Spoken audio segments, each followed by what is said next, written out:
Hi, these comments are for Gigi, and this is Michael from bettertoeflscores.com. And thank you for completing. It looks like you emailed me a TOEFL task, writing task number 2. So, writing for an academic discussion. So, let's take a look at what we have here. So, we have the professor's post, artificial intelligence is playing a role in healthcare. We can see what that says. We have 2 students who respond to the actual post. And then we have your response. So I want to read it. I'm not going to make any corrections yet, but I want you to kind of hear it. You'll probably feel or hear some of the errors in here. So let's see. The artificial intelligence is definitely a web-based tool that seems to be fascinating by giving a lot of answers to those seeking help from AI. Even though this efficient and strategic tool can give answer in seconds, AI is not safe to be used in medical field without a healthcare provider for final conclusions or treatment plan for patients, because the lack of correct input before a AI search can lead to misinterpretations of a patient condition and diagnosis. Consequently, if this is the case, the patient care won't be appropriate and can be dangerous, since drugs can cause side effects and drug interactions. Therefore, I agree with the statement of student B. For example, I experienced this scenario with my tennis coach. She has itchy skin, which leads to irritation all over her body. She did not tried seeking answers to help her find out what is causing this allergy. So she started asking AI about her skin condition. No a surprise for me since I'm a healthcare provider. She said that she hasn't discovered yet what is going on. First thing to remember, allergies can be from multiple sources, such as environmental, diet, or clothing, but not all individuals is from health area and would know what is possibly causing itching. Therefore, when she was using AI, she potentially couldn't have omitted the information of all her daily diets or her workplace environment. Furthermore, this type of clothing material she likes to wear daily. For this reason, I believe to only rely on AI results can potentially lead to false assumptions of individuals' health due to lack of information input. So after I read it, I'm gonna look at the rubrics here in just a minute. So my guess here or estimation is around 3.0 out of 5. You're looking probably at 18 to 20 points out of 30 for this. So why is that? So I'm going to show you what, after I read it, I went to the actual rubrics here. And we see 5. We have relevant, well-elaborated explanations. I think you've elaborated pretty well with the examples you provided. We have effective use of variety of syntactic structures and precise idiomatic word choice, which means very natural native speaker. And I cannot say that. I don't think that you're at that level yet. We have almost no lexical grammatical errors other than those expected from a competent writer under time conditions, common typos or common misspellings or substitutions. But I don't think that fits there. 4, we have relevant, adequately elaborated, I think you're fine there, a variety of syntactic structures and appropriate word choice. Not quite with here. So you're not quite there. Few lexical or grammatical errors. I have to say numerous, not few. So you're in the 3 range. We have some variety in syntactic structures and a range of vocabulary, which is pretty good. Some noticeable lexical and grammatical errors in sentence structure, word form, or use of idiomatic language. So the answer is yes on that. So I think because of these key areas here, I think that your essay will score in the 3 range. So let's go back and I'll just show you a couple of things, and then I'm going to go over the comments that I provided. For example,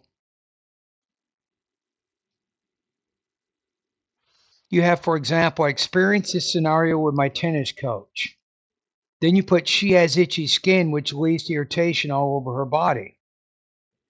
But notice how you started with, I experienced this with. So you're giving an example which clearly is in the past. And notice how after this sentence you have she did not try. So if we look at just this, just this sentence alone is probably enough to score you in the 3 areas. So I experienced a scenario with my tennis coach. To avoid the comma splice, we have to put who. I experienced this scenario with my tennis coach, who, and then we have to put who had itchy skin, which led to irritation all over her body.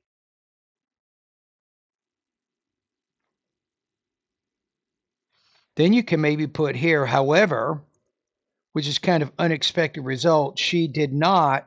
Remember with did, once you put did or do, you have to use the base form of the verb here. So she did not try. We're going to put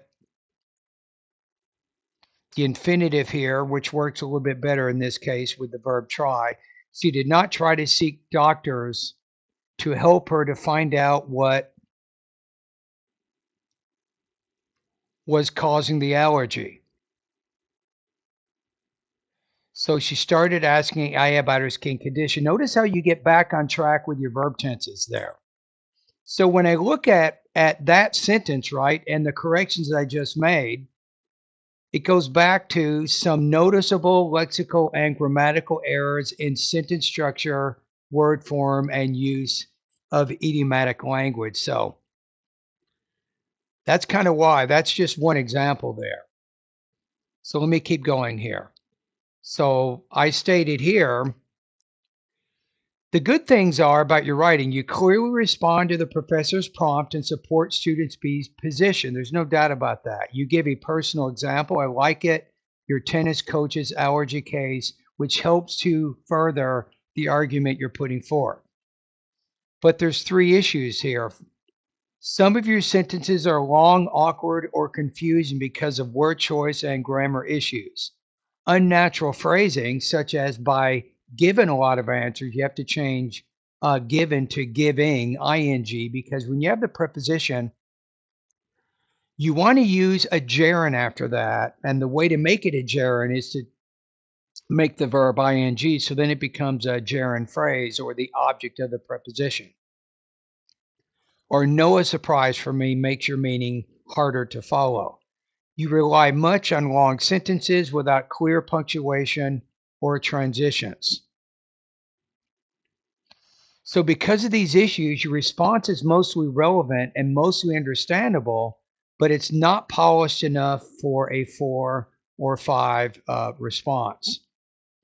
So let's go over some of the sentences that you wrote. So unnatural phrasing plus the corrections. So here are some sentences from your response with corrections that would make the writing more clear. So you wrote, the artificial intelligence is definitely a web tool that seems to be fascinating by giving a lot of answers to those seeking help from AI. So there's quite a few grammatical errors in there. So we're going to correct that and simply say artificial intelligence is a fascinating tool because it can quickly provide answers to people seeking help. So that's going to be a little bit less awkward and more clear. You wrote, AI is not safe to be used in medical field without a healthcare provider for final conclusions of treatment plan for patients. The correction, I think, to make it a little bit better, AI is not safe to use in the medical field without a healthcare provider to make the final treatment decisions. That's going to be a little bit more concise. Number 3, you wrote, no a surprise for me since I'm a healthcare provider. You could say, it was not a surprise to me since I'm a healthcare provider. That would be another way to say it. Number 4, you wrote, not all individuals is from health area and would know what is possibly causing itching. You could change that to not everyone has medical training and would know what might be causing the itching. Number 5, you have She potentially couldn't have omitted the information of all her daily diets or her workplace environment. So she may have left out important details such as her diet or workplace environment. So what does this tell me? What does this say if I do analysis of your writing proficiency? So it's telling me that you are making the attempt. You're trying to combine your shorter sentences to create longer sentences. And that's a good thing because you're trying to show syntactic variety. But as you combine the sentences, then you're having some grammatical issues in that process. So you're having problems forming the complex and maybe compound sentence styles. So here would be a more polished version of your response with these corrections. Artificial intelligence is a fascinating tool because it can quickly provide answers. However, it is not safe to use AI in the medical field without a healthcare provider to make the final treatment decisions. If patients give correct or incomplete information, AI might misinterpret their condition, which could lead to inappropriate or even dangerous treatment. For this reason, I agree with student B. For example, my tennis coach once had itchy skin that caused irritation all over her body. Instead of visiting a doctor, she asked AI about her symptoms. Not surprisingly, since I am a healthcare provider, I noticed that she didn't know what was happening. Allergies can come from many sources: diet, environment, or even clothing. But she did not include all this information when asking AI. As a result, the advice she received was incomplete and unhelpful. This experience showed me that relying only on AI can easily lead to false assumptions about health. So this version, this corrected version, it keeps the ideas that you put forth, but it makes the sentences a little bit smoother and easier to understand. Now, the question is, you have some pretty deep-rooted language issues going on here, right? So there's not necessarily an easy fix to this. So what I'm noticing is you're having some problems with what I call automaticity of language use, which means that the vocabulary and the grammar you're using and the way that you're forming those sentences in many ways is not natural. It's not how a competent native speaker writer might do it. So that's why I'm now going to give you some strategies. How do you improve your natural sounding type English? This is important for both speaking and writing. So I'm going to give you some suggestions, some things you can think about. Number one, and I know you're doing these things already, but you want to continue here. So practice sentence combining. Take two short sentences, combine them with transitions like because, although, however. Example, AI is fast. It makes mistakes without human input. You want to combine and say, although AI is fast, it makes mistakes without human input. And you can use ChatGPT to do this. So ask ChatGPT, say, give me some short sentences.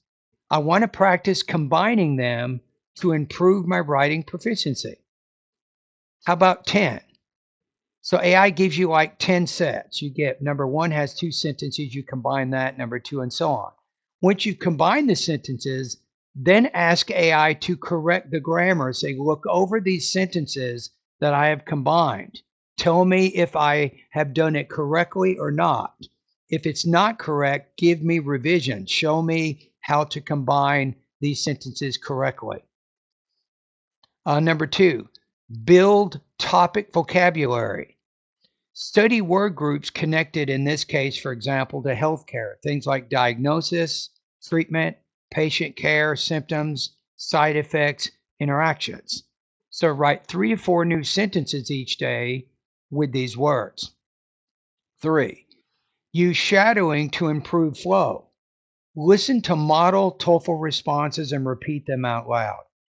Focus on copying the grammar patterns and rhythm to make your sentences sound more natural. Number 4, self-correction journal. After writing, pick 3 to 5 sentences that sound awkward. Rewrite them in clear English. Over time, this will train you to recognize and fix errors quickly.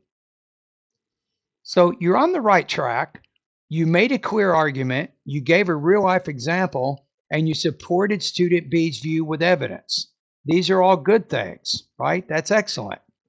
But to move from 3 to a 4 or 5, remember that you can't have these issues here. These are things that you must get better on. You don't want to have some noticeable lexical. You want to have few lexical or grammatical errors. You have more than just few. You have numerous. So you have to reduce the number of errors that you're making in the sentences that you're writing, and you have to reduce the number of problems with what I call unidiomatic language. You have to sound a little more natural in the writing, and that'll get you where you want to go. That's going to get you from 18 to 20 more to 24 to say 27. All right. Anyway, thank you very much for completing the practice test.